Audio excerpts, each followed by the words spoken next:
Fala pessoal, sejam bem-vindos ao podcast Cara dos Esportes, primeira parte do programa pós final de semana do Wild Card Weekend, a primeira rodada dos playoffs da NFL. Essa é a parte número 1, na qual falarei dos jogos do sábado, com destaque total, claro, para a grande virada do Jacksonville Jaguars para cima do Los Angeles Chargers, ou dependendo do seu ponto de vista, um grande colapso dos Chargers. Vou falar sobre Brandon Staley, o que deu errado com essa franquia nos últimos anos. Então tudo isso nessa parte 1.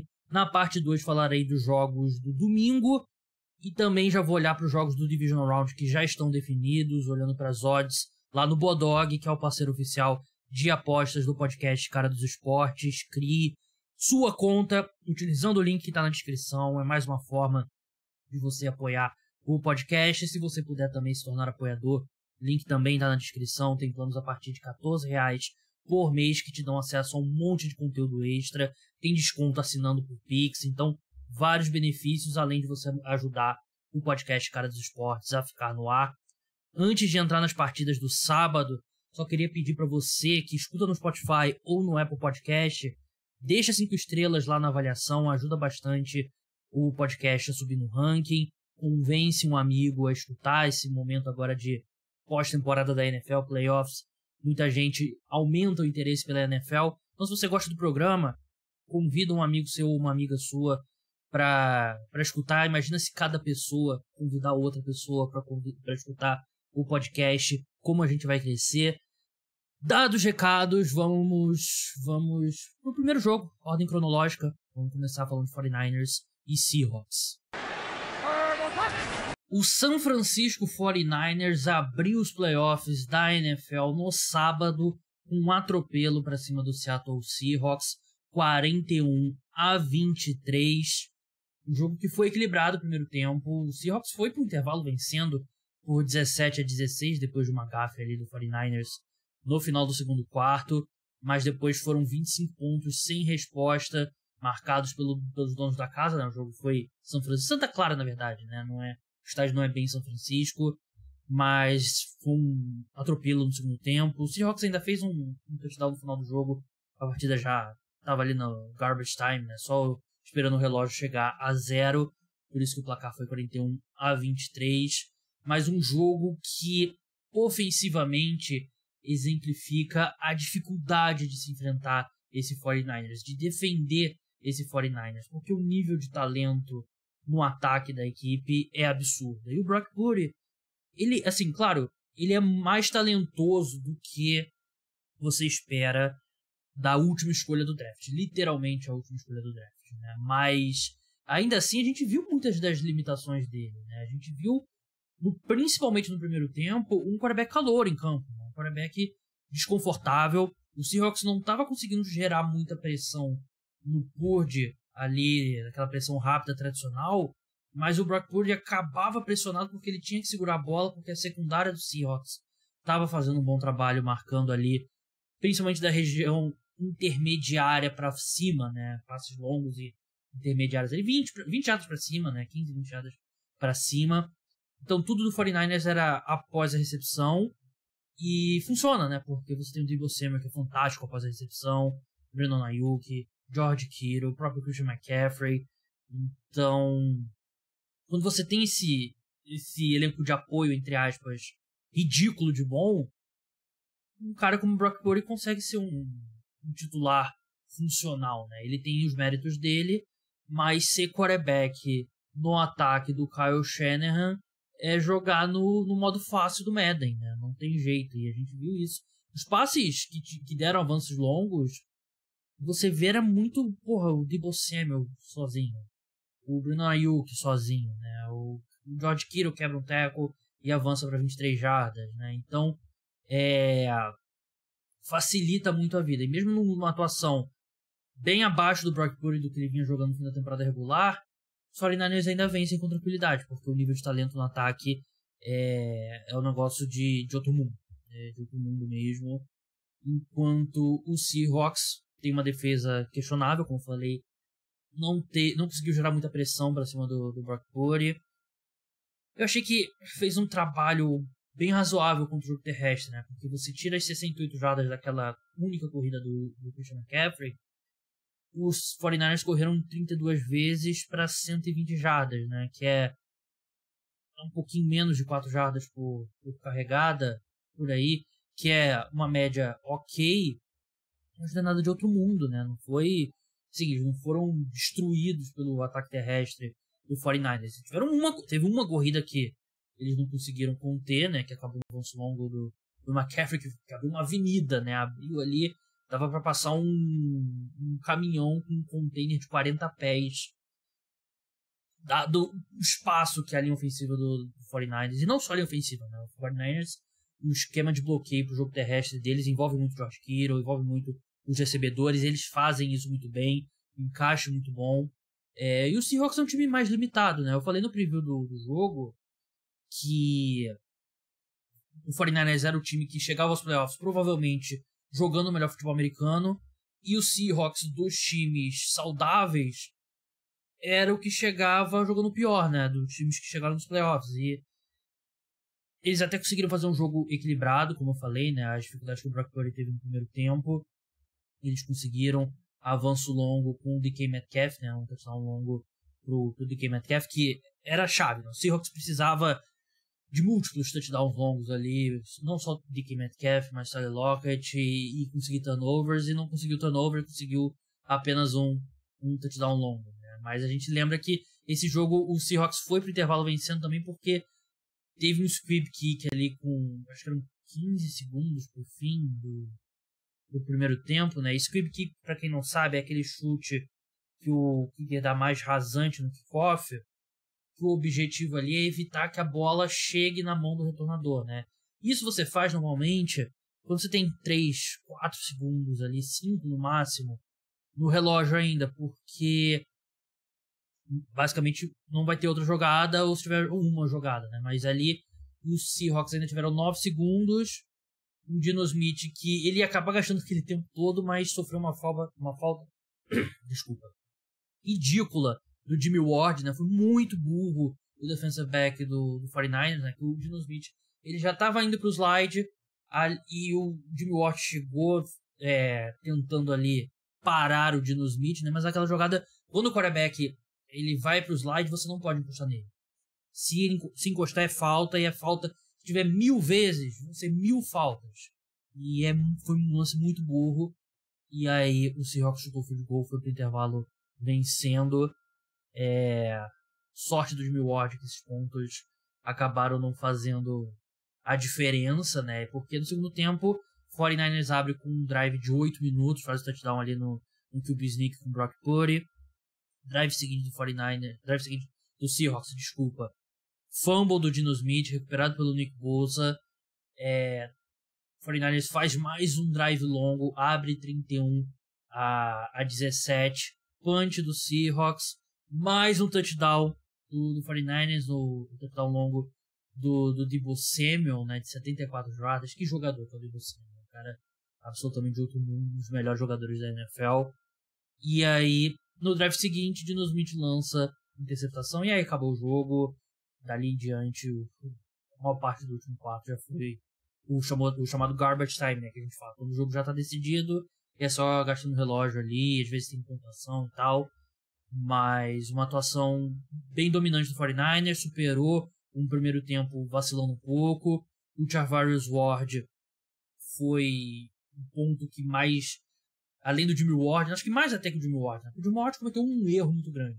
O Charvarius Ward, ele, que não são parentes, aliás, agora que eu percebi que eles têm o mesmo sobrenome, Charvarius Ward, que é o cornerback do 49ers, né? Ele primariamente ficou no DK Metcalf, né? Mas não o tempo todo, e foi muito mal. O DK Metcalf foi o melhor jogador do Seahawks, 10 recepções, 136 jardas, 2 touchdowns. Mas é isso, vitória do 49ers, um time muito forte nos dois lados da bola, e o Seahawks se torna o quinto time seguido, seed número 7, a chegar nos playoffs e ser eliminado logo de cara. Vamos falar agora da virada épica do Jacksonville Jaguars para cima do Los Angeles Chargers, 31-30. difícil de acreditar o que aconteceu nesse sábado. Foram 5 turnovers do Jacksonville Jaguars só no primeiro tempo. Os Chargers chegaram a estar vencendo por 27-0, mas não conseguiram, não seguiram o mantra do Maestro Júnior, não viraram a faca e entra na lista aí de colapsos do Los Angeles Chargers. Infelizmente, uma franquia que tem um histórico longo disso, né? Mas méritos, vamos aplaudir primeiro o Jacksonville Jaguars, porque fisicamente aplaudir. Porque assim, muitos times teriam deitado, né? Teriam desistido. Eu sei que o Trevor Lawrence colocou eles no buraco com as interceptações. Eu separei cada interceptação porque eu quero falar, porque nem todas as interceptações são criadas igual. Mas muitos quarterbacks colocam o seu time no buraco e não conseguem tirar.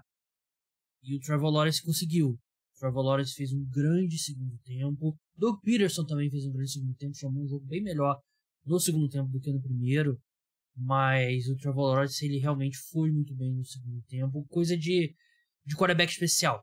Coisa de primeira escolha geral do draft, né? E a comparação que me vem à mente é aquele jogo do Kansas City Chiefs com o Indianapolis Colts do Andrew Luck na temporada 2013, que numa situação similar os Colts saem atrás e turnovers do Andrew Luck. O Andrew Luck faz um péssimo primeiro tempo e eles conseguem virar o jogo no segundo tempo com uma atuação fantástica do Luck, né? E é o mesmo raciocínio aqui, claro, assim como o Trevor Lawrence nesse sábado, o Andrew Luck colocou o Indianapolis Colts no buraco, mas ele tem o mérito de tirar do buraco, né? E não é fácil.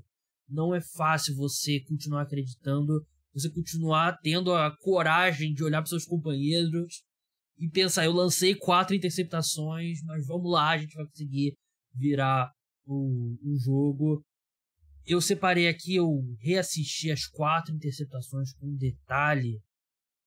E a primeira interceptação foi um RPO, né? Um Run Pass Option, aquele que o quarterback, na mesma jogada, ele vai ler se dá a bola no running back ou vai fazer o passe rápido. Ele fez o passe rápido, grande jogada do Sebastian Joseph Day, que desvia a bola na linha de scrimmage. A bola desvia novamente na mão do Joey Bosa e acaba interceptada.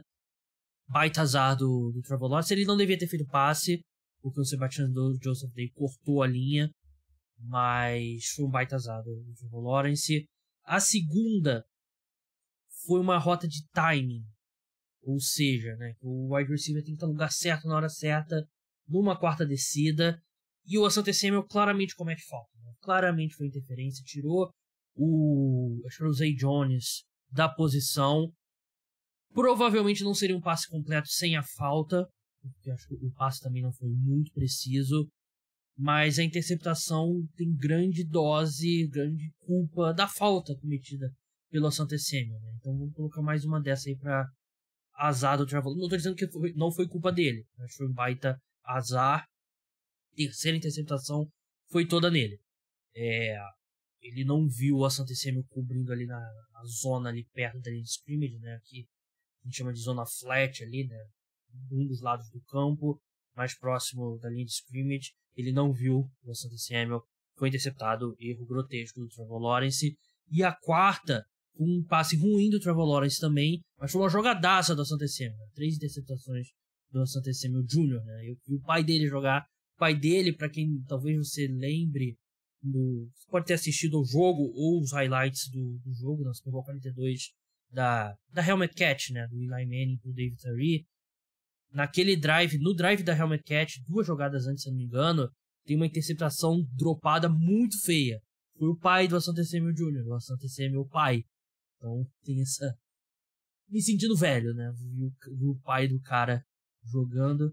Mas enfim, essas foram as 4 interceptações do Trevor Lawrence, todas no primeiro tempo. Ainda teve um muffed punch dos Jaguars, né? Que o tornador deixou cair, recuperado pelos Chargers. E agora a gente tem que falar um pouquinho dos Chargers.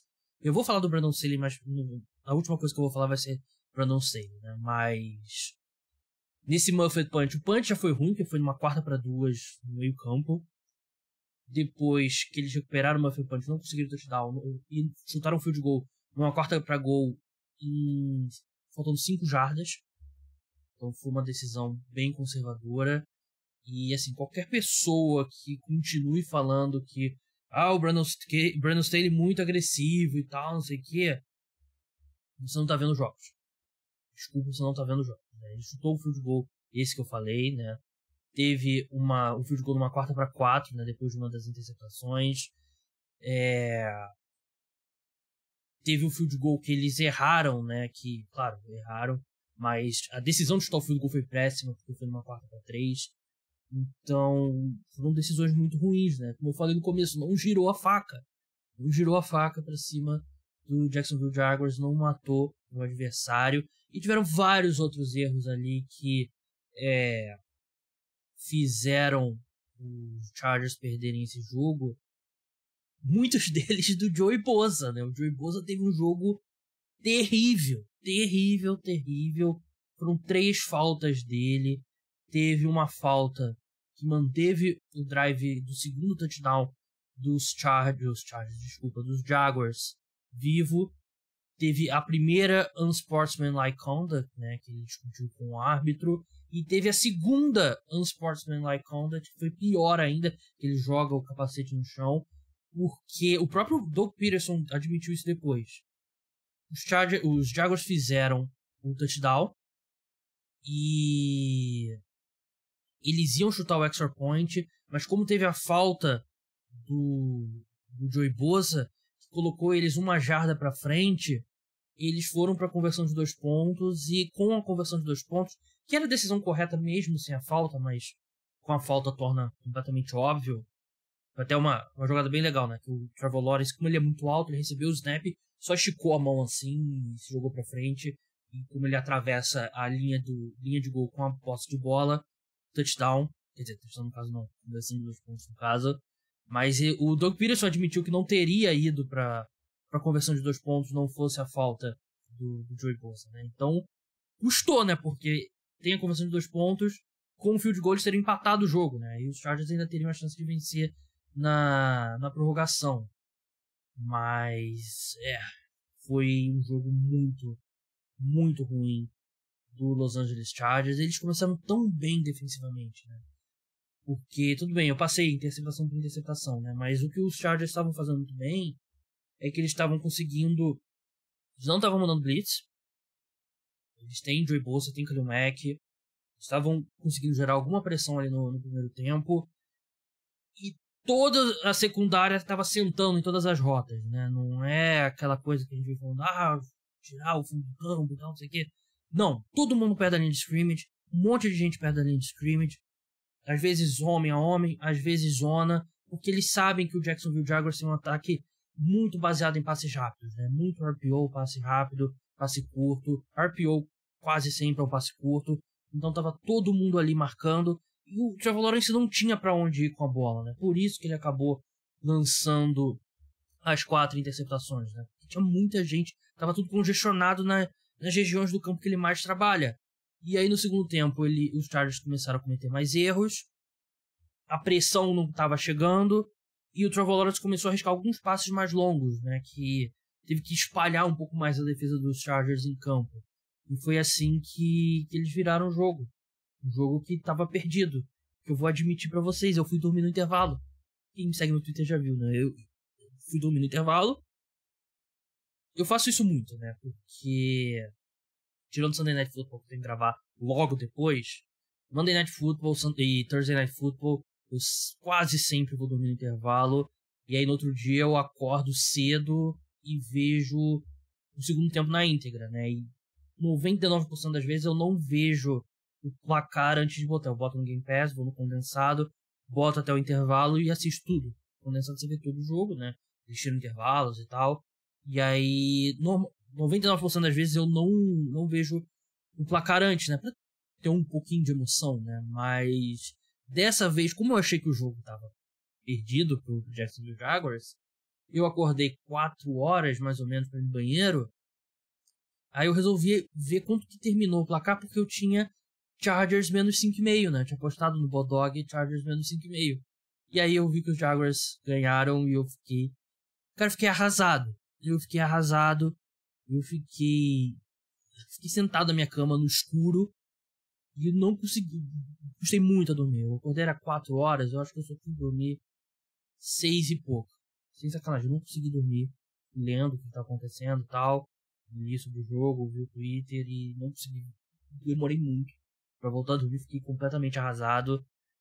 Mas é foda, né? O jogo é muito tarde. Eu fui dormir era meia-noite e pouco. O jogo é muito tarde, não tem jeito. Fiz isso o ano todo, dessa vez eu me ferrei. Agora sobre o Brandon Staley. A minha relação com o Brandon Staley, que é o head coach do Los Angeles Chargers, é uma montanha-russa de emoções. Eu não gostei da contratação quando ela foi feita. Ela foi feita após a temporada 2020, né, para a temporada 2021. Não gostei. Eu achava que os Chargers deveriam ter ido um cara de ataque para parear com o Justin Herbert. E ele era um cara de pouca experiência. Brandon Staley tinha sido coordenador defensivo 1 ano com o Los Angeles Rams. Não gostei da contratação na época. Ao longo da temporada 2021, ele me conquistou porque ele era muito agressivo em quarta descida, né? E vocês sabem que é algo que eu bato muito na tecla aqui. Os times, eles deixam de maximizar as chances deles de vencerem jogos porque eles são conservadores em quartas descidas. Nenhum time maximiza ao máximo. Tem sempre pontos de vitória ali que você deixa em campo, porque você não quer fazer algo muito fora do que os outros times fazem, por você querer ser um pouco mais conservador e tal. Até os times mais agressivos não são agressivos o suficiente, pelo que a matemática diz. E aí eu me apaixonei pelo Brandon Staley. Eu achei que ele fez um grande ano que acabou ficando fora dos playoffs no último jogo, né? E era o primeiro ano de trabalho e tal. Mas eu sei que muita gente... É engraçado porque era um gap muito grande. Porque o pessoal mais tradicionalista odiou o Brandon Staley no primeiro ano. Tinha gente pedindo pra ele ser demitido e tudo mais. O pessoal da minha bolha, que é o pessoal mais ligado em analytics e tal, números, e tem uma visão mais moderna do futebol americano, todo mundo se apaixonou pelo Brandon Staley, né? E não tinha muito meio termo. Eu entrei em 2022 com uma expectativa muito alta para os Chargers, o time se reforçou muito, trouxe muitos jogadores na defesa. Era o meu palpite, o Chargers era o meu palpite para vencer o Super Bowl, o Brandon Staley era o meu palpite para vencer treinador do ano. E logo ficou claro que alguma coisa mudou no Brandon Staley, né? Aquele segundo jogo da semana 2, né? O Thursday Night Football contra o Chiefs, ele foi extremamente conservador lá. E eu lembro do pessoal que eu sigo de analytics, todo mundo maluco, não estava entendendo o que estava acontecendo. E aí duas possibilidades, 2 correntes de pensamento foram levantadas. A primeira foi: o Brandon Staley viu todas as críticas que ele recebeu e ele ficou com medo e resolveu ser um pouco mais tradicional. Ou ele foi cobrado pelo dono dos Chargers para ser mais tradicional, com medo do emprego dele. A segunda possibilidade, a segunda corrente de pensamento, era que ele foi tão agressivo em 2021 porque a defesa era muito ruim. Então ele fazia de tudo para não deixar a defesa entrar em campo. E com uma defesa melhor, com a chegada de Khalil Mack, D.C. Jackson, Sebastian Joseph Day, ele se sentia um pouco mais confortável aí pro punch, sabendo que ele podia confiar mais na defesa dele. Existiam essas 2 correntes de pensamento. Ele ainda foi... Ele não foi do head coach mais agressivo pro mais conservador. Ele ainda era um pouco acima da média dos treinadores na NFL, que fez muita gente ter uma percepção de que ele ainda era o cara das quartas descidas, né? Até porque aconteceu volta e meia num jogo de mais destaque e tal. Mas você olha os números, claramente o Brandon Staley foi de um dos caras mais agressivos para um cara ali na meiuca, em termos de quartas descidas, né? E ele perde o que fez ele especial em 2021, né? E eu totalmente perdi meu fascínio pelo Brandon Staley, porque na minha opinião, o que fazia ele ser especial era justamente ele ser mais agressivo. Sem isso, ele é um coordenador defensivo que se torna um head coach normal, né? Ele é um head coach normal, nem acho que ele é um head coach ruim, ele é um head coach normal, né? Mas head coach normal tem um monte. A cereja no bolo veio no jogo contra o Denver Broncos, né? Porque é um jogo que não valia nada para os Chargers, depois da derrota do Baltimore Ravens. Ele manteve os titulares em campo e perdeu o Mike Williams. O Mike Williams não esteve em campo. O Mike Williams em campo, esse jogo poderia ter sido diferente. Um jogo que foi decidido por um ponto. E mesmo depois da lesão do Mike Williams, uma lesão nas costas, o Justin Herbert voltou para a campanha seguinte naquela partida, né? E o Brandon Staley foi um cara que, se eu não me engano, o Justin Herbert não jogou nada na pré-temporada. Não sei se ele chegou a jogar uma ou duas campanhas, mas com certeza 95% da pré-temporada ele não jogou, né? Então ele preservou o time na pré-temporada. O jogo contra os Broncos, que era basicamente um amistoso, ele deixa os caras em campo e perde o Mike Williams, que é um cara que é suscetível a lesões. Então foi uma decisão horrível. E calha agora nesse jogo péssimo que o Brandon Staley comandou, né? Eu falei todos os punts e field goals que ele foi, em situações que ele deveria ter tentado a conversão para tentar matar o jogo de vez. Assim, eu achei que o jogo tava 27-0, eu achei que o jogo tinha acabado. Mas o treinador, ele não pode passar essas oportunidades, né? Você tem que girar a faca. E o Brandon Staley não girou a faca. E aí você olha para os números do Justin Herbert. O terceiro problema do Brandon Staley é o Joe Lombardi. E você 6,3 jardas por tentativa para o Justin Herbert, que é um dos braços mais fortes na NFL, não faz nenhum sentido. Nenhum sentido, zero sentido. Ele deveria arriscar. Eu já falei, não tô falando isso de hoje. Você que escuta o podcast ao longo da temporada sabe. O Joe Lombardi faz um péssimo trabalho. Ele usa o Justin Herbert como se fosse o Drew Brees em termos de carreira, né? O Joe Lombardi trabalhou no final da carreira. Não, vários anos com o Drew Brees, né? Nos últimos anos o Drew Brees já não conseguia fazer nenhum passe longo. É absurdo. Você tava botando eu que não sei dirigir para pilotar uma Ferrari. É isso que tá acontecendo, né? Então, o Brandon Staley tá numa situação muito complicada. Se você me pergunta, Gabriel, você demitiria ele? A resposta é não sei. Eu tentaria falar com o Sean Payton. Se o Sean Payton me falar, pode demitir que eu vou aceitar a proposta de vocês, aí eu demitiria o Brandon Staley. Agora, demitir o Brandon Staley sem saber o que eu vou conseguir é complicado. Porque o cargo dos Chargers, se abrir, você pode estar escutando isso, o Brandon Staley já pode ter sido demitido ou pode ter sido anunciado que ele vai ficar. Se o Brandon Staley for demitido, o cargo dos Chargers é de longe o mais atrativo da off-season. Porque tem um quarterback, tem jogadores de talento e é um baita cargo. Mas mesmo assim, você demitir o Brandon Staley sem saber quem que você vai conseguir é muita incerteza. Por isso que eu tenho um pé atrás. Meu palpite que vai acontecer é que o Joe Lombardi vai ser demitido e o Brandon Staley vai manter o emprego dele. Mas eu não ficaria surpreso, eu acho que é 50-50 e se ele for demitido é justo. Eu acho que o segundo ano dele os Chargers perderam o jogo por causa das decisões dele. E tem a percepção errada de que o Chargers ficou fora dos playoffs por causa das decisões dele. E enquanto provavelmente os Chargers chegaram perto de ir aos playoffs em 2021 por causa das decisões dele. Então, eu não sei. Eu sinceramente não sei se eu demitiria ele. eu teria que... Porque me colocar na cabeça do dono dos Chargers é complicado. Mas se eu tivesse uma indicação de que eu conseguiria o Sean Payton, aí eu demitiria mesmo. Daria uma escolha de primeira rodada pelo Sean Payton. Que aí você coloca uma das melhores mentes ofensivas aí do século com um cara que, na minha opinião, é o terceiro melhor quarterback da NFL. E tá sendo usado como se ele fosse, sei lá, o Daniel Jones.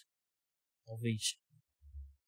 Mas, enfim. Do lado do Jacksonville Jaguars, Doug Peterson, um ponto que eu vi o Greg Rosenthal da NFL Network ressaltando, só 2 times entrevistaram o Doug Peterson, o outro time, não lembro qual foi o outro time, acho que era o Houston Texans, não chegou nem a fazer a entrevista presencial, só a entrevista por Zoom, né, e só o Jaguars trouxe o Doug Peterson para uma entrevista presencial e acabou contratando o Doug Peterson, e foi uma das melhores contratações do último ciclo, provavelmente a segunda melhor contratação do último ciclo, né, a melhor, Brian Daboll, e a segunda do Peterson. Ele salva ali o Trevor Lawrence e os Jaguars conseguem a terceira maior virada da história dos playoffs. A primeira foi do Buffalo Bills contra o Oilers, 32 pontos, 1992. A segunda que eu falei, do Colts e Chiefs, 28 pontos em 2013. E a terceira agora, Jacksonville Jaguars e Los Angeles Chargers. Mais um grande jogo. Parabéns para você que ficou acordado e acreditou. Das maiores, se não a maior. O Jaguars já chegou em final de conferência, né? Mas provavelmente é uma virada da história. Maior virada não, maior vitória, ponto, da história do Jacksonville Jaguars. Ainda sobre Chargers e Jaguars, 2 pontos que eu acho que vale dar uma ressaltada maior. Estou gravando isso aqui algumas horas depois de ter gravado a minha análise do jogo. Primeiro sobre o Justin Herbert, né, que virou um tópico muito grande nas redes sociais e eu não vou escutar palhaços tipo o Emmanuel Acho, né, que fala que ele é quarterback de redes sociais e tal, claramente não é. Eu acredito mesmo que o Justin Herbert é o terceiro melhor quarterback da NFL em termos de talento. Ele, pra mim, em termos de talento, ele só tá abaixo do Josh Allen e do Patrick Mahomes. Pra mim, o teto dele é maior do que o do Joe Burrow, mas é indiscutível que esses últimos 2 anos o Joe Burrow jogou melhor do que o Justin Herbert. E ele tem um time melhor ao redor dele, o Joe Burrow, né, o corpo de recebedores nem se compara, ainda mais quando você leva em consideração quanto tempo por lesão Mike Williams e Keenan Allen perderam. Mas acho que de todos os quarterbacks da NFL, o que está sendo pior utilizado na temporada 2022, e já era assim na temporada 2021, é o Justin Herbert. O Justin Herbert, ele, em termos de ferramenta física, ele tá lá com o Josh Allen, com o Patrick Mahomes. Só que ele é utilizado como se ele fosse o Drew Brees no último ano, o Big Ben no último ano, sei lá, um quarterback que tem limitações físicas grandes. E ele não é isso. Então eu não coloco essa derrota na conta do Justin Herbert. Acho que na lista de culpados ele tá bem baixo. Claro que ele poderia ter jogado melhor. Mas uma questão que, pra mim, acho que faz ainda ser mais gritante a ausência de um comando melhor nesse time é porque o Justin Herbert ele tem uma tendênciazinha a se contentar com avanços curtos e ele não é tão agressivo, a personalidade dele ele é um pouco mais retraído, né? Ele não é aquele cara que sai, ele não é o Joe Burrow, né? Que ultra confiante. Saiu uma notícia aí nessa semana que o Justin Herbert pede para os Chargers que todos os jogadores do ataque, os titulares, são apresentados individualmente. Ele pede para a organização para não apresentar ele individualmente, porque ele não quer ter atenção, mas mesmo assim ele é apresentado. Ele é um cara que ele não tem essa personalidade acho que de transcender as chamadas ruins do Joe Lombardi, de repente puxar um pouco mais, ser mais agressivo e tal. Ele é um cara que, pro bem ou pro mal, ele vai fazer o que o técnico tá pedindo dele. E assim, é muito difícil pro quarterback, por mais que ele enxergue algo acontecendo errado, né? a não ser que você seja o Tom Brady, o Peyton Manning, o Aaron Rodgers, é muito difícil você, os caras estão chamando de passe curto, eu vou mudar aqui, não, vai ser passe longo agora, vamos atacar e tal. Muitos quarterbacks não têm a liberdade para fazer isso, né? E é difícil você não tem como o quarterback mudar a filosofia do time. Então ele pode forçar, influenciar mudanças, mas ainda precisa que o técnico faça as mudanças. E os Chargers não tem isso, então eu não coloco a culpa no Justin Herbert. Para mim, como eu falei, ele é um quarterback que é pior utilizado na NFL. Ele poderia... Ele tem talento, ele já tem nível para ser MVP. Mas ele não foi bem desenvolvido nesses últimos 2 anos. 3 anos. 2 anos com o Brandon Staley e com o Joe Lombardi. E para mim era bem claro, depois da temporada 2021, que o Joe Lombardi não era o cara para ser coordenador ofensivo. Os Chargers deveriam ter contratado um novo coordenador ofensivo. Eu dei o benefício da dúvida, acreditando que eles poderiam ter aprendido com os erros da primeira temporada, mas eu estava errado, né? Estava errado sobre muita coisa em relação à temporada dos Chargers, né? E esse é o problema também de você ter um head coach defensivo, né? Você depende muito do coordenador ofensivo. Se você contratar um baita coordenador ofensivo e ele for muito bem, ele vai ser contratado para ser head coach, né? Então esse é o problema. Então eu absolvo o Justin Herbert. Eu acho que ele não é um dos maiores culpados e acho que tem um limite para que um quarterback no 3º ano pode transcender a coaching ruim, né? A gente já viu, por exemplo, Joe Burrow, né? Joe Burrow, nos momentos que os Bengals encalham naquele run, pass, o ataque dos Bengals tem problema, né? Principalmente em 2021. E não tem muito que o Joe Burrow pudesse fazer pra mudar, né? Eu acho que melhorou o play calling dos Bengals esse ano, né? Depois que eles viram o maior sucesso que a equipe teve na reta final de 2021, e essa mudança não teve nos Chargers. Então eu ainda confio muito no Justin Herbert. Pra mim ele é um cara que tem talento pra vencer MVP, tem talento pra ser da elite ali da posição. Mas enfim, agora sobre o Brandon Staley, eu toquei isso na outra parte, né? Sobre o futuro dele, né? Eu sinceramente, vocês sabem que eu gosto de dar meu palpite aqui, não gosto de ficar em cima do muro, mas nessa eu consigo ver o Brandon Staley ficando e consigo ver o Brandon Staley sendo demitido, né? E a gente provavelmente segunda-feira vai ter alguma indicação sobre isso, mas eu acho que existe um universo que o Brandon Staley é demitido sim, e existe um universo que o Joe Lombardi é demitido, o Brandon Staley contrata um novo coordenador ofensivo e ele tem mais uma oportunidade. Mas é muito difícil saber. A ligação com o Sean Payton todo mundo está fazendo, só que a gente tem que levar em consideração que o Sean Payton vai ser muito caro mesmo. O Bill Belichick é o head coach mais caro da NFL, com 14 milhões por temporada.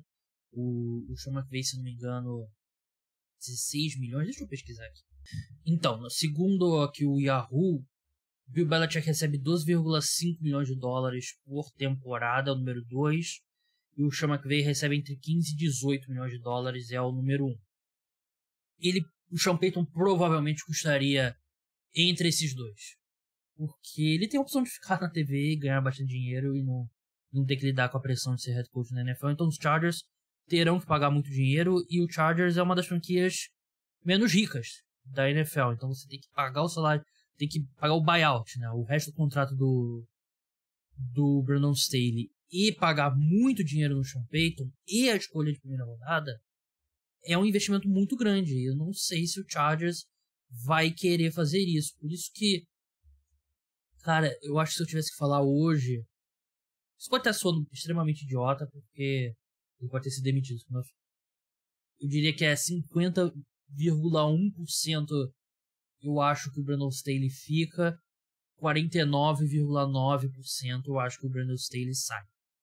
Mas se eu fosse o dono do Los Angeles Chargers, eu também ficaria extremamente dividido. Eu provavelmente, eu falei sobre isso, né? Se eu consigo uma indicação de que o Sean Payton daria prioridade, aí eu demitiria sem pestanejar. Se eu não consigo ter essa indicação, aí eu tenho um pouco mais de dúvida. Mas eu ainda acho que eu demitiria o Brandon Staley. Primeiro que se eu fosse o dono dos Chargers, eu teria teria puxado a orelha dele quando ele parou de ir pra conversão de quarta descida com frequência, né, esse ano. Mas é difícil, eu acho que a forma como terminou essa temporada dos Chargers é extremamente frustrante.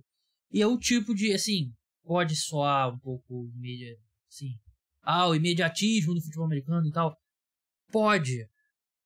Se bem que eu acho que não vai ter muita gente que vai defender esse ponto de vista nesse momento, mas o Brandon Staley cometeu muitos erros pesadíssimos, né? Desde a forma como ele manejou esse último jogo, a lesão do Mike Williams e a não demissão do Joe Lombardi. Então são todos fatores aí que tornam justa a demissão de um head coach na NFL. Bem, é isso. Vamos agora para a segunda parte. Fala, pessoal, vamos para a segunda parte do podcast Cara dos Esportes, pós-rodada, pós-Wild Card Weekend, final de semana do Wild Card, primeira rodada dos playoffs da NFL. Na parte 1, que já está no feed, eu falei sobre os jogos do sábado. Nessa parte falarei sobre os 3 jogos do domingo e fazer já uma mini prévia dos jogos que já estão definidos da próxima rodada dos playoffs. Acho que é isso, né? Vamos para os jogos. Vamos começar por Miami Dolphins e Buffalo Bills. O Buffalo Bills sofreu muito mais do que a gente esperava, mas derrotou o Miami Dolphins por 34-31. Um jogo muito parecido com a primeira partida entre as duas equipes, na qual o Buffalo Bills produziu muito mais em termos de jardas, avançou a bola, mas naquele jogo acabou perdendo. Nesse não, né? Você olha aqui, números totais, 423 jardas contra 231 apenas do Miami Dolphins, e os 9 de 6 em terceiras descidas, o Miami Dolphins apenas 4 de 16, e o jogo se tornou equilibrado por conta dos erros do Buffalo Bills, né? Principalmente os turnovers, foram 2 interceptações, teve um fumble também sofrido pelo Josh Allen, que fez o jogo ser equilibrado ali, né? No final do primeiro tempo, o Buffalo Bills cedeu o empate depois de uma interceptação, né, lançada pelo Josh Allen, e no início do segundo tempo teve um fumble do Josh Allen retornado para touchdown, né? Mas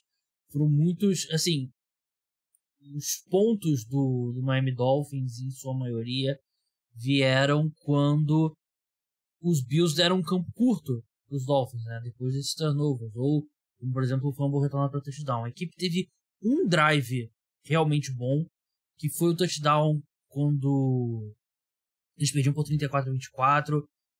Eles conseguem um drive longo, 11 jogadas, 75 jardas, 6 minutos. Foi o melhor drive da equipe com o Skylar Thompson na temporada, mas depois eles não conseguem mais se aproximar. Chegaram a ter uma 4ª-1 ali já no meio campo, precisando do field goal para empatar a partida, mas um delay of game transformou essa 4ª-1 em 4ª-6. Aliás, delays of game foram grande, além de, claro, o Skylar Thompson, seu quarterback da equipe, e não Tua, as faltas realmente acabaram com o Miami Dolphins, né? Porque eles precisaram desperdiçar 2 timeouts no segundo tempo para evitar delay of games, né? Eles tiveram 7 faltas no total, tiveram essa no final, e tem uma foto que ilustra muito bem, né? Eram 4 segundos no play clock e o Miami Dolphins está saindo do huddle para jogada, né? Então estava demorando muito para a jogada ir da sideline pro quarterback. É um problema de comunicação que você espera de um quarterback novato, mas ainda assim o Skylar Thompson tá o ano todo no time, né? Não era o cara que assinou com os Dolphins em dezembro.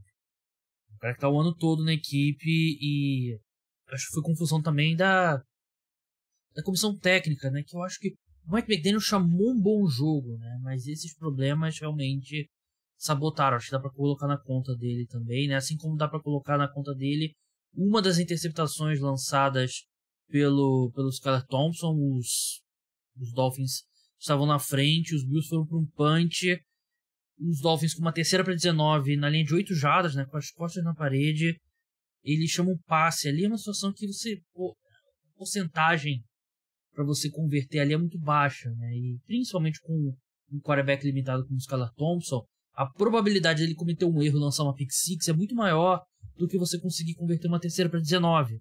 E ele chamou o passe longo, foi interceptado e logo em seguida os Bills viraram o jogo 27-24. Acho que foi o divisor de águas da partida ali. Uma partida, como eu falei, os Bills cometeram muitos erros mesmo, e nem eles fizeram 34 pontos e nem foi assim uma grande atuação do ataque, né? O Josh Allen foi muito pressionado, a linha ofensiva dos Bills a gente sabe que não é das melhores. Os Dolphins, em muitos momentos eles vieram com aquela cover zero, né? Todo mundo perto da linha de scrimmage, em algumas situações mandando blitz ali, principalmente em terceira descida, né? Foram queimados em várias, algumas deram certo. No segundo tempo eles foram um pouquinho mais seguraram um pouquinho mais a onda, né? Um pouquinho menos agressivos, mas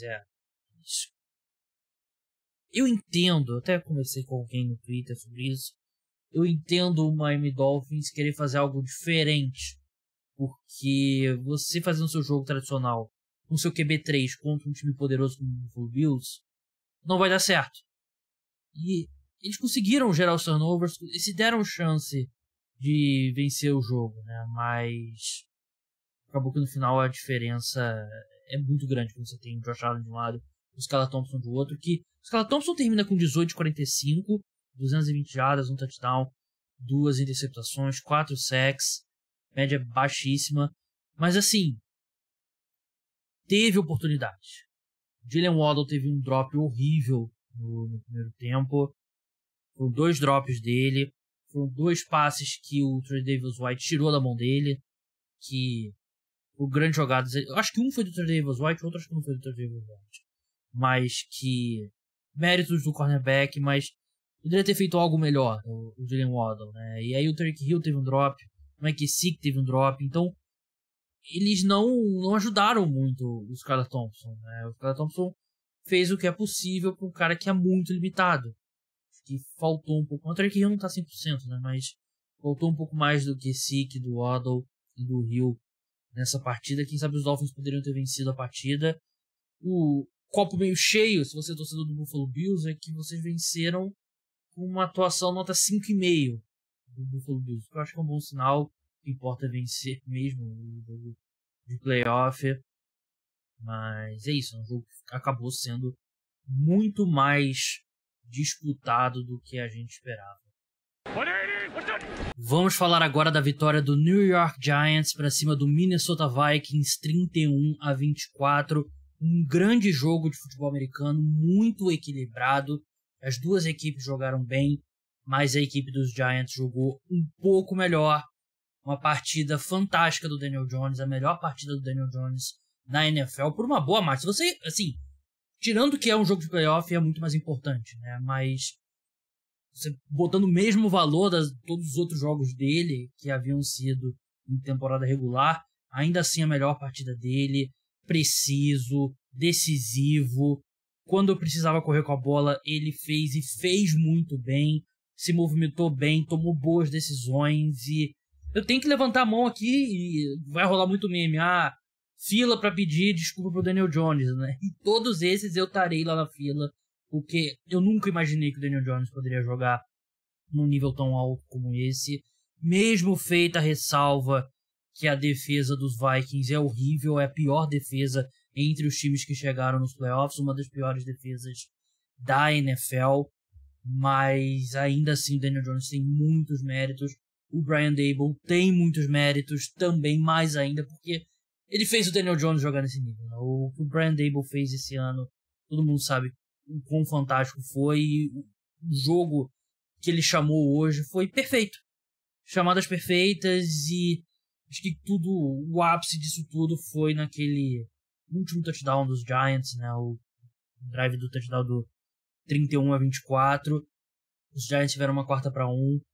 Acho que a maioria dos times, de 32 times, de repente 28 times, 27 times chutariam um field goal ali. O Brian Daboll foi para conversão de quarta descida, conseguiu o QB sneak com o Daniel Jones, e depois o Saquon Barkley faz o touchdown. E, assim, como muda a sua franquia tendo um grande head coach, né? E eu mantenho tudo que eu disse sobre o elenco dos Giants, não é um bom elenco, mas o Brian Daboll, ele conseguiu fazer desse time um time que chega no Divisional Round, um time que vence o primeiro jogo de playoffs do New York Giants desde 2012, 11 anos sem vencer um jogo de playoff. É absolutamente fantástica a atuação dos Giants. Os Vikings jogaram bem também, mas eles tiveram um momento ali que eles engasgaram no primeiro tempo, né? Foram para 2 punts seguidos depois de abrirem o jogo com um touchdown, né? Foi um jogo de poucas campanhas, né? Porque os dois times ficaram bastante com a bola, tiveram drives longos, né? Então, por exemplo, o jogo do Bills e dos Dolphins foram 30 campanhas, se não me engano. Esses foram 16. A diferença acabou sendo justamente, né? Um jogo como esse, um jogo decidido em detalhes, aquele baita clichê de qualquer esporte, mas aqueles 2 punts seguidos ali dos Vikings do primeiro tempo, né? Quando o ataque da equipe deu uma engasgada, os Giants conseguiram vencer o jogo por um touchdown, né? E o jogo realmente foi muito equilibrado, como foi muito equilibrado o jogo entre as duas equipes, né? Que foi em dezembro, né? Não foi há muito tempo. Os Vikings venceram com um field goal de 61 jardas no último segundo, né? Não saiu um time muito destacado dali, claro que não. Eu falei sobre isso na prévia do Wild Card e a gente viu mais um jogo equilibrado. Vamos passar pela partida em si, né? Primeiro drive, os Vikings acionam bastante o Justin Jefferson, foram 4 recepções dele, né, nesse drive, e no final um touchdown ali com o QB sneak do Kirk Cousins. O que aconteceu depois disso, assim, os Vikings começaram forçando muito a bola no Justin Jefferson, como deveriam, mas os Giants estavam preparados, tanto que ele terminou o jogo com 7 recepções, mas para 47 jardas. Os Giants dobraram o tempo todo o Justin Jefferson. Não era só aquela coisa homem a homem e tal, não. Era muita marcação em zona que você via que tinha ou um cara na marcação direta do Justin Jefferson, um cara dobrando no fundo do campo. Quando ele cortava para dentro, tinha sempre 2 caras ali na zona marcando o Justin Jefferson. Então ele nunca estava solto, e mesmo quando ele conseguia a recepção, os Giants estavam prontos para diminuir o estrago, e foi exatamente isso que aconteceu no jogo todo. Drive seguinte, ótimo drive do New York Giants. Daniel Jones muito bem quando tinha que correr com a bola, só com o Barkley correu bem com a bola também. Teve um avanço longo para o Darius Slayton de 22 jardas, touchdown só com o Barkley, drive ali de almanac dos Giants, né? Terceiro drive, primeiro punch do Minnesota Vikings, né? Um 3 and out ali, que teve aquela jogadinha engraçadinha que o Kevin O'Connell chamou, né, que basicamente era o Justin Jefferson no backfield. Ele recebe o toss, passa a bola de volta pro Kirk Cousins, mas assim, uma jogada que você depende do Kirk Cousins receber o passe, quebrar 2 tackles para conseguir a primeira descida, é uma péssima chamada. Então foi um momento bem ruim ali do Kevin O'Connell. Drive seguinte, como eu falei, não, um erro como esse, um jogo de playoff pode custar o jogo. E logo seguido os Giants fazem um touchdown, né? Tiveram um passe longo do Daniel Jones pro Darius Slayton de 47 jardas. E depois o Isaiah Hodgins faz o touchdown. Isaiah Hodgins, grande jogo dele. Grande jogo, 8 recepções, 105 jardas, um touchdown. Um cara que foi dispensado pelo Buffalo Bills em novembro. Ele foi draftado na 6ª rodada pelo próprio Buffalo Bills. Ele assinou com os Giants em novembro e se tornou o wide receiver 1 da equipe, né? É um baita wide receiver. Ele tem uma percepção espacial que é incrível, porque ele sempre sabe onde que tá a linha do first down, onde que ele tá em campo, o que ele precisa fazer. Então ele é um cara que trabalha muito bem com o corpo dele, né? Ele é alto, ele é bem forte. Então, baita achado do New York Giants. O Isaiah Hodgins me parece ser um cara, do tipo de cara que vira core player, né? Não necessariamente um wide receiver 1, mas um cara que você eventualmente renova o contrato e mantém ele na equipe. Mas assim, os Giants passaram fácil por cima da defesa do Minnesota Vikings, que foi o grande problema da equipe ao longo do ano, né? Uma defesa muito ruim, que não melhorou, discutivelmente piorou ao longo do ano. tem nomes para jogar melhor do que ela jogou nesse jogo e na temporada, mas foi uma grande decepção. Punch do Minnesota Vikings logo em seguida, né? Sem muita coisa memorável. Giants conseguem um field goal logo em seguida. Tiveram um touchdown anulado por falta ali, que realmente foi falta, né? Foi um drive muito longo, 10 minutos, literou ali o relógio do segundo tempo, primeiro tempo, desculpa, segundo quarto. 20 jogadas, 85 jardas, 10 minutos e 52. Teve um touchdown anulado por falta, que foi na hora, eu vi, falei que foi illegal shift, né? Dois jogadores estavam mexendo ao mesmo tempo no momento do snap. E depois os Giants acabaram, ao invés de arriscar uma 4-6 na linha de gol, eles chutaram field goal, 17-7. Drive seguinte, os Vikings voltam a pontuar. Tiveram um avanço longo com o TJ Hawkinson numa terceira para 9, um avanço de 27 jardas. E com a atenção que o Justin Jefferson estava recebendo da defesa dos Giants, ele meio que estava sendo usado ali como chamarisco, né? E usando ele ali para ter mais espaço para outros jogadores. O problema é que o único que conseguiu, de fato, usar esse espaço extra foi o TJ Hawkinson, né? O TJ Hawkinson, que foi uma grande contratação dos Vikings, né, na troca com os Lions, teve 10 recepções, 129 jardas, e foi o único cara que realmente conseguiu aproveitar mesmo esse espaço extra. Os Vikings ali diminuíram para 17-14. Mais um drive dos Giants, mas aí já no final do jogo não tinha muito o que fazer. Os Giants voltaram pro intervalo. Primeiro drive, mais um drive ali de almanac pro New York Giants. 6 jogadas, 75 jardas. Touchdown pro Daniel Bellinger, que foi um passe bonito até do Daniel Jones. Vikings respondem com outro touchdown, 24-21. E naquele momento ali, os Giants estavam com muito problema para chegar no Kirk Cousins, né? O Azeez Ojulari já tinha saído da partida. O Kevon Thibodeau teve um momento no segundo tempo que ele chegou a sair, depois voltou. E, em geral, os Giants só conseguiram gerar alguma pressão no final do jogo mesmo, né? Naquela última campanha. O Kirk Cousins teve bastante tempo. Teve alguns passes ali que os Giants chegaram ali no 1 milésimo de segundo depois de ele se livrar da bola. Mas, em geral, o Cousins teve bastante tempo. Drive seguinte, punch dos Giants, né? E até eu anotei aqui na pauta que os Giants não tiveram nenhuma tentativa de passe sob pressão, né? O Daniel Jones, ele estava se livrando bem da bola, se livrando rápido no primeiro tempo. Ele foi um pouco mais pressionado no segundo, né? O Evan Neal, um péssimo segundo tempo, que é o right tackle titular da equipe, mas no primeiro tempo a proteção do Daniel Jones foi perfeita, e o play calling também, né? Passes rápidos e tal, não dando muita oportunidade para os Vikings chegarem. Os Vikings empatam o jogo no field goal no drive seguinte, né? Eles converteram uma 4-2, depois tiveram uma terceira descida longa convertida com o TJ Hawkinson. Eles iam arriscar uma 4-1, mas teve um false start que transformou em 4-6, e aí eles resolveram chutar o field goal, 24-24.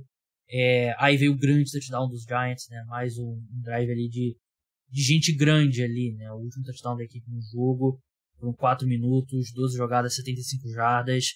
Teve a conversão da 4-1 com o QB sneak, né? E acho que o muito interessante é que os Giants tiveram uma 3-5 e eles chamaram a 3-5 com a intenção de ir para a quarta descida. Porque muitas vezes numa terceira, tipo, para 8, para 9, o time vai chamar um passe longo, né? Aí é um passe que tem um índice de porcentagem de aproveitamento menor.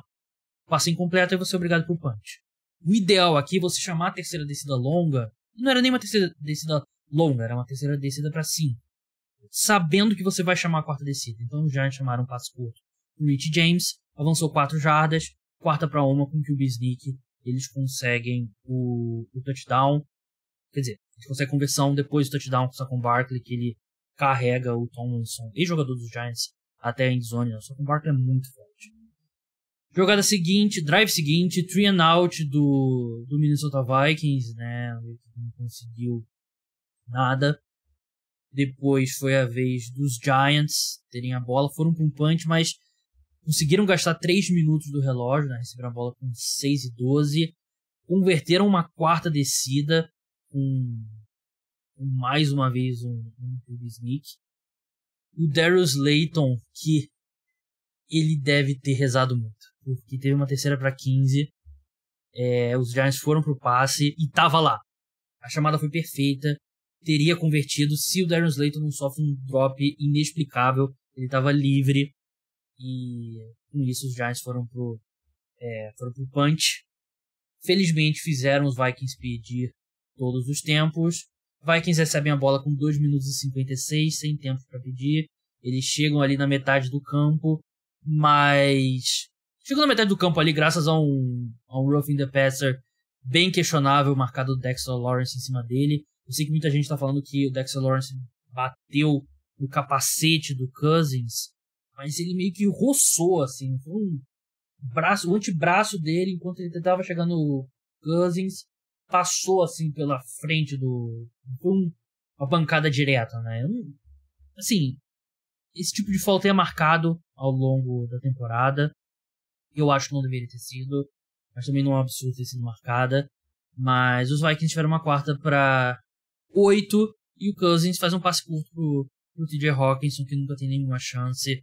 Vitória do New York Giants, 31-24. Um jogo... Vamos começar... Acho que tem muito o que falar. Não quero que fique também um podcast só sobre Giants e Vikings, mas... Daniel Jones foi fantástico. Como eu falei no começo, a melhor atuação da carreira dele. Eu não esperava que ele tinha esse tipo de atuação dentro dele.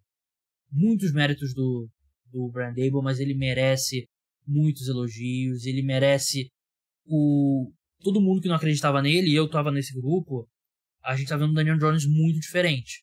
E ele garantiu muito dinheiro nesse jogo. Muito dinheiro, porque ele tem que ficar nos Giants. E aí vai ser caro. Vamos ver o que a diretoria vai fazer. Eu acharia um erro aqueles contratos de 30, 40 milhões.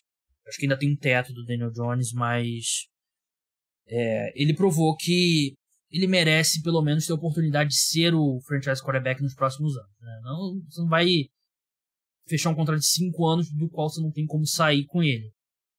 Mas ele merece a oportunidade nos próximos anos. Claro que a defesa dos Vikings é péssima, mas foi um jogo fantástico dele, correndo com a bola e passando.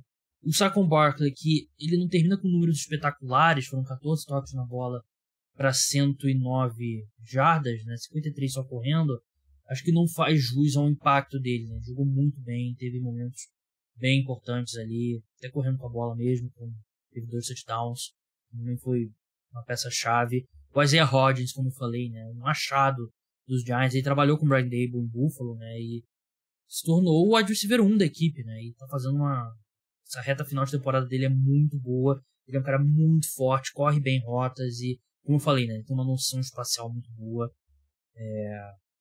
Darius Slayton teve um jogo muito bom que seria se os Giants perdem esse jogo, o Darius Slayton era o culpado, né, ele era sei lá, né, o Pedro fazendo um lançamento ali no Brasil e Croácia. Mas como acabou não custando, né, eu achei que ele fez um jogo bem razoável. A defesa dos Giants não conseguiu gerar muita pressão, mas méritos para a secundária, que fez um ótimo trabalho contra o Justin Jefferson, e é isso. Sim, ainda se deu muita jarda, né, o Cousins terminou com 273 jardas. A equipe dos Vikings correu pouco com a bola, né, até teve uma boa média, mas 15 carregadas para 60 jardas do Dalvin Cook. O TJ Hawkinson teve um grande jogo, mas entre o TJ Hawkinson ter um grande jogo e o Justin Jefferson ter 15 recepções para 250 jardas, você vive com a primeira opção, né? E era aquela coisa, né? A gente vai tirar o Justin Jefferson, vence a gente com o TJ Hawkinson ou com o Adam Thielen. E os Vikings não conseguiram. Eles conseguiram gerar bastante pressão no segundo tempo, a defesa dos Vikings, mas foi basicamente a única coisa que a defesa dos Vikings fez bem, né?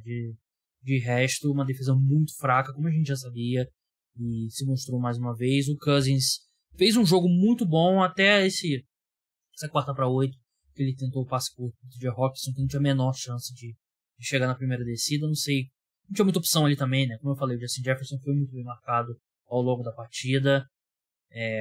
Primeiro ano do Kevin O'Connell, né? O balanço. Acho que tem lados positivos e negativos. A defesa precisa de uma reestruturação grande.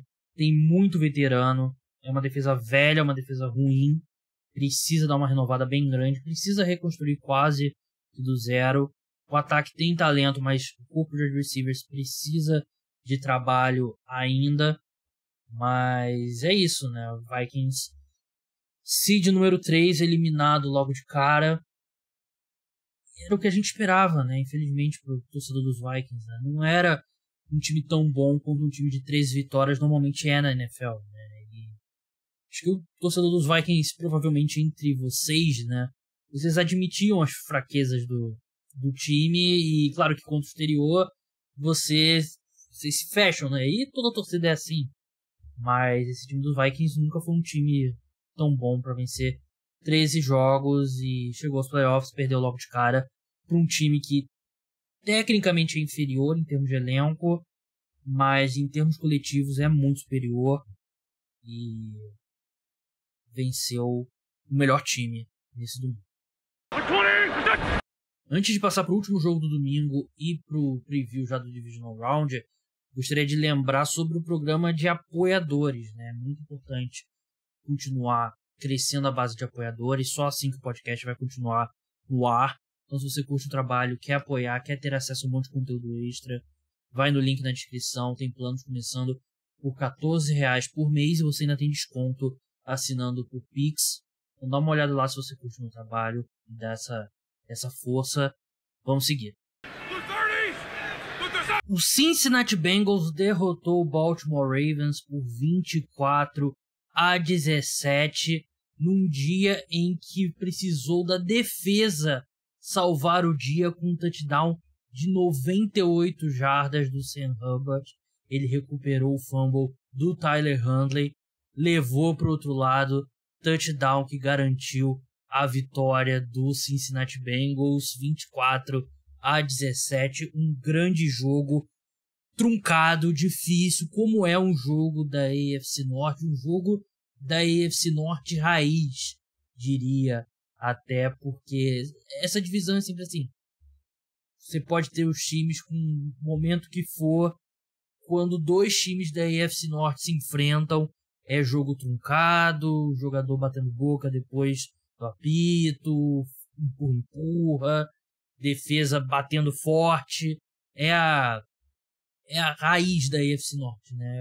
É como esses times são montados e, como eu falei, um grande jogo mesmo, um jogo que a defesa dos Ravens jogou muito bem. Eu achei que foi uma atuação que é uma defesa que vem melhorando, né? Conforme ela ficou um pouco mais saudável e alguns jogadores foram encaixando melhor, uma defesa que melhorou muito ao longo da temporada. Eu não quero dizer compensando, porque não dá para compensar o ataque como foi na reta final sem o Lamar, né? Mas hoje, que o Tyler Huntley jogou melhor, né? Jogou como o Tyler Huntley que a gente lembrava do ano passado, aí sim ela compensou, né? Porque ela segurou o Cincinnati Bengals a 234 jardas e acabou perdendo por um touchdown, né? E o touchdown que fez a diferença foi o ataque dos Ravens que cedeu. Eu falei que o Tyler Huntley jogou melhor, ele jogou melhor mesmo, mas ainda assim ele sofreu um fumble, lançou uma interceptação e 2 turnovers que basicamente foram a diferença num jogo bem pouco inspirado do ataque do Cincinnati Bengals por conta dos desfalques na linha ofensiva, né? É incrível como a gente passou a off-season toda discutindo sobre reforçar a linha ofensiva e tal, como sabotou o desempenho da equipe no Super Bowl. Eles reforçam a linha ofensiva jogou bem melhor ao longo do ano, eu ia falar muito melhor, mas bem melhor ao longo do ano. Só que em dezembro eles perdem 2 titulares por lesão. E agora nesse jogo eles perderam o terceiro, né? Que é o Jonah Williams. Nem vinha fazendo um grande ano, mas ainda assim é o left tackle titular da equipe. E aí a equipe estava com 3 reservas na linha ofensiva no jogo mais importante do ano. O Joe Burrow passou a tentar passes mais curtos para tentar compensar, tanto que ele terminou com uma média de 6,5 jardas por tentativa. Foi bastante pressionado, 26 pressões, 4 sacks. A equipe também não conseguiu correr com a bola. Opa, deu um autoplay aqui no site da ESPN. Tudo isso é da linha ofensiva, né? Dos desfalques da linha ofensiva. E esse ataque, como eu falei, né? Eles tiveram 130 jardas a menos do que o Baltimore Ravens, o ataque do Baltimore Ravens, que correu muito bem com a bola, né? 155 jardas. Tyler Huntley foi muito bem. O J.K. Dobbins também foi bem. E o Tyler Huntley passando a bola para Mark Andrews, Demarcus Robinson e o fullback Patrick Ricard, Justin Hill, conseguiu ter um jogo bem razoável, né? Claro que eu falei dos seus números, mas até um ponto que eu destaquei no Twitter. 4ª para 20, né? O lance mais importante do jogo que a equipe precisava converter. Eles estavam com James Prochet e Andy Isabella em campo. Não tem menor condição de você ter esses caras num jogo de playoff em campo. E o James Prochet quase conseguiu pegar o Hail Mary ainda, né? Mas são jogadores muito ruins, né? E um touchdown deles, né? De 41 jardas do DeMarcus Robinson, que também é um cara que basicamente foi chutado do Kansas City Chiefs. Jogava pouco quando estava lá, mas ainda assim ele foi o suficiente para ele queimar ali o Eli Apple, né? O Eli Apple que não teve um jogo bom, muito pelo contrário. A defesa do Cincinnati Bengals, o Chris Collinsworth, né, o comentarista da TV dos Estados Unidos, destacou o ajuste que eles fizeram de colocar o Cam Sample aberto ali como edge rusher para tentar dar uma segurada no jogo terrestre. E realmente no segundo tempo funcionou, ajudou, mas a secundária da equipe tem muitos desfalques. Sentiu, por exemplo, o Mark Andrews fez o que ele quis, o Mark Andrews jogou muito bem e teve esse touchdown longo do DeMarcus Robinson. Você não pode ser queimado pelo DeMarcus Robinson. Eu sei que o Eli Apple às vezes até defendia que ele foi péssimo nos Giants, né, mas teve alguns bons momentos depois, mas um jogo desse tamanho você não pode ser queimado pelo DeMarcus Robinson, né? Mas acabou que o Ravens estava marchando ali para conseguir o touchdown que colocaria eles na frente, mas aí na linha de 1 jarda eles sofrem um fumble e quem faz o touchdown é os Bengals, né? E muda completamente a partida. Os Ravens conseguem 1 jarda na campanha seguinte, 3 and out, forçam um punch dos Bengals, mas também precisam ir para um punch logo em seguida. E depois na campanha seguinte, campanha derradeira, no Hail Mary ali, nada foi feito. Vitória do Cincinnati Bengals. Jogo duro. E assim, você gostaria de ver o Bengals vencendo, jogando melhor? Claro. Mas se a gente aprendeu uma coisa nesse final de semana é que não tem jogo simples, né? Não importa se o adversário está com quarterback reserva. Todos os jogos são duros, ainda mais quando são dois times que se conhecem muito bem, né? 2 times de divisão, como foram Bengals e Ravens, como foram Bills e Dolphins. Você enfrentar a terceira vez, você tem que trazer coisa nova, e são 2 times que se conhecem muito, e no final ali o talento dos Bengals fez diferença, e também fez diferença o acaso, né? Um fumble, numa linha de 1 jarda ali, que foi uma chamada um pouco ruim, né? Porque o Tyler Huntley, ele tentou fazer a jogada do Trevor Lawrence, né? No jogo de sábado, né? Que ele pula e estica a bola, né? E você só precisa ter, se você tiver com a posse da bola e a pontinha da bola passar ali da linha, já é touchdown, né? Por isso os jogadores fazem isso. Só que ele estava um pouco longe, até qual linha de qual jarda tava, não lembro de cabeça, não lembro se era linha de 1 jarda ou linha de 2 jardas. Deixa eu ver aqui. Vou confirmar para vocês. Linha de 1 jarda. Mas o Tyler Huntley tem 1,85 m. O Trevor Lawrence, tô digitando aqui em tempo real, tem 1,98 m. Então é uma diferença muito grande. O Trevor Lawrence é fácil, o Tyler Huntley é um pouco mais difícil. Então é foda, né? Porque a diferença entre você ser eliminado e você seguir nos playoffs, de repente ganhar um Super Bowl depois disso, é um lance que mínimo detalhe definiu. Vamos encerrar agora falando sobre o Divisional Round, que é o melhor final de semana dos esportes, na minha humilde opinião. É o melhor final de semana do calendário. Não estou dizendo que vai ser o melhor, mas em geral, no calendário, esse é o melhor final de semana, porque você tem os 3 times em cada conferência que sobreviveram ao Wild Card, e entram as duas melhores campanhas, né? Os dois melhores times, na teoria, pelo menos, e a tendência é ter futebol americano de mais alto nível, então fico muito empolgado. Eu fiz até um ranking aqui no Twitter, pra mim, número 1 Divisional Round, que pelo volume, né? 4 jogos de alto nível. Segundo, Super Bowl. Assim, é um jogo só, né? Os outros são mais cheios, os outros levam no volume, mas é o Super Bowl, né? É basicamente um feriado. Então, pra mim, acho que por esse motivo merece aparecer como o segundo melhor final de semana do ano. Terceira colocação, primeiro final de semana do March Madness, que é meio roubado, porque começa na quinta ou na sexta-feira, dependendo. Se não tiver mudar, vai começar na quinta. Começar a chave principal mesmo, né? Porque a gente tem ali umas repescagens e tal. Mas o primeiro final de semana do March Madness é muito legal, porque tem muito jogo. É muito jogo ao mesmo tempo, e aí você vai cota de final de jogo emocionante para final de jogo emocionante, tem zebra, jogo de mata-mata, né, mesmo usando basquete, então é muito legal. Final de semana das finais de conferência, 2 grandes jogos no domingo. Eu fiquei em dúvida entre esse e o Wild Card, porque o Wild Card às vezes tem jogos muito ruins, né, não é todo ano que 4 de 5 jogos são ótimos. Mas eu acabei botando no final de conferência, mas se você me falar o Wild Card, eu trocaria. E na quinta colocação coloquei o primeiro final de semana dos playoffs da NBA, porque também leva no volume, né? São normalmente 4 jogos no sábado, 4 jogos no domingo, e como tá começando agora os playoffs, né, tem aquela energia maior, então são meus 5 finais de semana favoritos. Futebol acho que não tem no futebol brasileiro não tem um final de semana assim tradicional que é o final de semana, não consigo pensar em um. No futebol europeu é o final da Champions League provavelmente, né, mas pra ser bem sincero não me atrai tanto quanto já atraiu.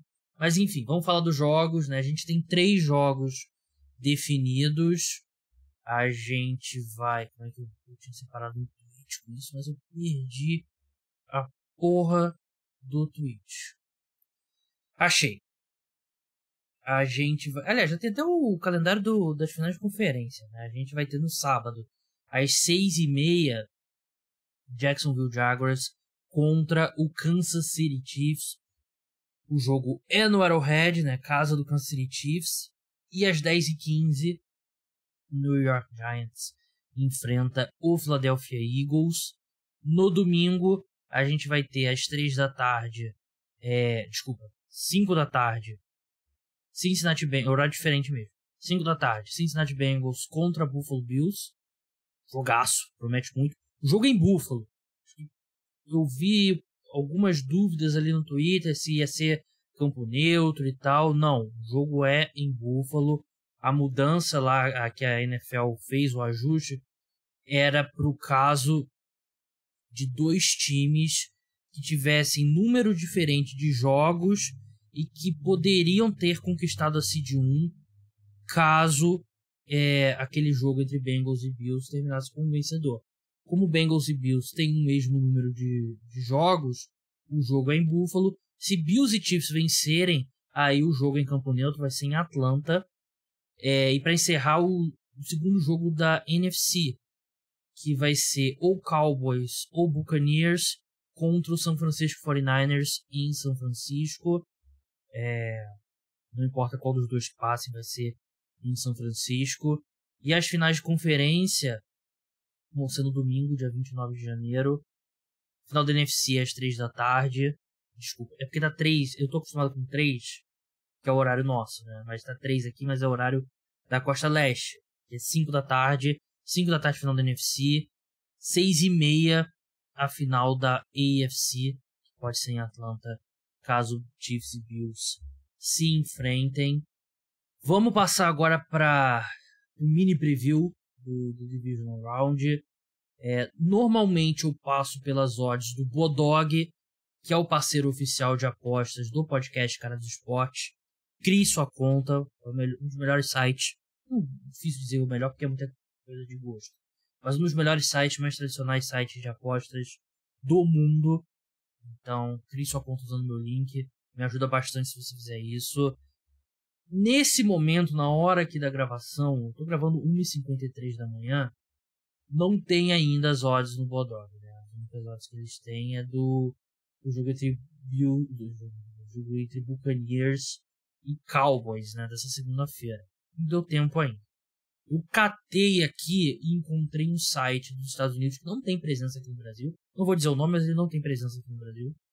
E como as odds normalmente não variam tanto, normalmente é meio ponto, 1 ponto no máximo de um site para o outro, eu vou citar as odds desse site aqui, mas quando você acordar segunda-feira de manhã, vai estar disponível no Bodog.